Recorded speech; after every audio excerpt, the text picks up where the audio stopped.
Mythes et légendes anciennes.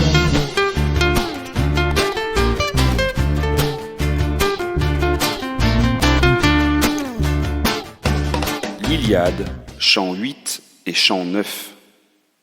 Alors que le jour se lève, Zeus fait tonner la foudre pour convoquer l'assemblée de tous les dieux et déesses sur l'Olympe. Une fois que tous sont là, il prend la parole et dit ces mots. « Écoutez-moi tous, dieux et déesses, afin que je vous dise ce que j'ai résolu dans mon cœur. Que nul dieu ne résiste à mon ordre, que personne n'aide les Troyens ou les Achéens, sinon celui-là reviendra dans l'Olympe honteusement châtié. Je le saisirai et je le jetterai au loin, dans le plus creux des gouffres de la terre, au fond du noir Tartare, aux portes de fer et au seuil d'airain, juste au-dessus de la maison d'Hadès. Ce Dieu qui aura bafoué mon ordre apprendra que je suis le plus fort. » À ces mots, tous les dieux restent muets, stupéfaits par les paroles fermes de Zeus. Athéna ose cependant reprendre la parole et dit « Notre Père, nous savons bien que ta force est bien supérieure à la nôtre, mais nous avons peur pour les Achéens qui risquent de perdre et de mourir. Je te propose que nous respections ton ordre, nous ne combattrons pas, mais nous les conseillerons. » Dans la plaine, sous les murs de Troie, la bataille reprend avec ardeur. Les deux armées se combattent sans répit ni pitié. Hector conduit les armées troyennes avec succès. Les Achéens sont obligés de reculer. Ils s'abritent bientôt derrière le fossé qu'ils ont creusé le long de la plage. Les navires avaient été tirés sur le sable. Devant l'avancée rapide des Troyens, des soldats achéens préparent la fuite et chargent les nefs de chevaux et de trésors. Agamemnon marche au milieu des hommes et se place au centre de la plage, où sont acculés les Grecs. D'une voix forte, il s'adresse aux soldats. « Honte à vous, Achéens! Vous n'avez donc qu'une inutile beauté, et vos paroles n'étaient que vantardises lorsque vous prétendiez vous battre contre les Troyens, même à 1 contre 100. Nous ne pouvons céder aujourd'hui devant un seul Troyen, sinon Hector va brûler nos navires. » Puis, priant Zeus, Agamemnon lui dit « Zeus, je vous demande de protéger notre fuite, au moins que nous puissions nous enfuir sans être tués par les Troyens. » Zeus entend la supplique d'Agamemnon. Il envoie un aigle déposer une biche sur l'autel des Achéens, autel qui sert au sacrifice. Par ce geste, les Achéens comprennent que Zeus leur vient en aide. Retrouvant ainsi leur courage, ils repartent à l'assaut des phalanges troyennes. Mais rapidement, les Troyens reprennent le dessus. Héra, la femme de Zeus, en appelle alors à Athéna.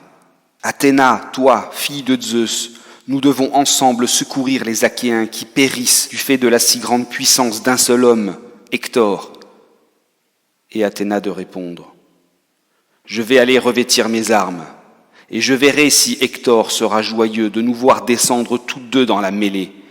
Bientôt plus d'un Troyen va rassasier les chiens et les oiseaux carnassiers de sa chair grasse. » Zeus, voyant que les deux déesses s'apprêtent à lui désobéir en aidant les Grecs, se met en colère et envoie sa messagère les mettre en garde. La messagère s'approche des deux déesses et s'arrête devant elles. Elle leur rappelle que Zeus les écrasera en cas de désobéissance et que si elles persistent, il les brûlera de sa foudre. Athéna et Héra s'en retournent sur l'Olympe, ruminant leur colère contre le roi des dieux si puissant. Afin de conserver le succès obtenu dans la journée, les milliers de soldats troyens décident de passer la nuit dans la plaine sous les ordres d'Hector, empêchant ainsi les Grecs de reprendre le terrain perdu dans la journée. Après cette si rude bataille, de nombreux Achéens veulent profiter de ce répit pour fuir. Ils veulent préparer les bateaux et rentrer vers leur cité. Agamemnon, le roi de Mycène, se lève et tout en pleurant abondamment, déclare aux hommes « Zeus souhaite peut-être que nous rentrions chez nous. Si cela plaît à Zeus, je crois qu'il faut lui obéir. Hector est très puissant et ne nous laisse aucune chance de victoire. » De nombreux soldats sont résignés et entendent ces paroles en silence, prêts à suivre leur roi. Mais voilà que Nestor, Ulysse et Diomède s'élèvent contre ce choix. Diomède prend la parole. « Roi de Mycène, je combattrai sans répit tes maux. Si tu veux rentrer avec les tiens, prends tes navires et pars. Mais moi et tous les Achéens valeureux, nous resterons là et nous combattrons les Troyens avec courage.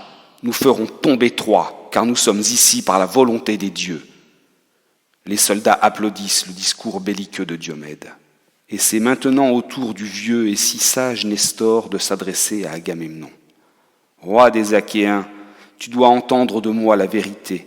Tu as enlevé contre toute justice la vierge Briséis au très honorable Achille. Tu dois aujourd'hui chercher le moyen d'apaiser Achille, cet illustre guerrier dont nous avons tant besoin en ces sombres moments. » Agamemnon entend le conseil.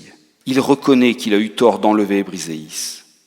Le roi de Mycène se propose de rendre la prisonnière et de faire aussi de nombreux cadeaux à Achille pour obtenir son retour. Sur ces mots, Ajax et Ulysse sont désignés pour aller trouver Achille et lui transmettre la proposition d'Agamemnon. Lorsque ceux-ci se présentent devant la tente du puissant guerrier grec, ce dernier les reçoit avec attention. Achille fait asseoir les hommes sur des fauteuils couverts de pourpre rouge. Après avoir longuement écouté Ulysse et Ajax, Achille refuse l'offre d'Agamemnon. Il dit même « Bien que je sois en colère, vous êtes de très bons amis et de grands guerriers. Mais je ne peux accepter cette proposition. Je partirai pour ma cité au-delà des mers dès demain. » Sur ces mots, Ulysse et Ajax retournent vers Agamemnon lui annoncer la mauvaise nouvelle.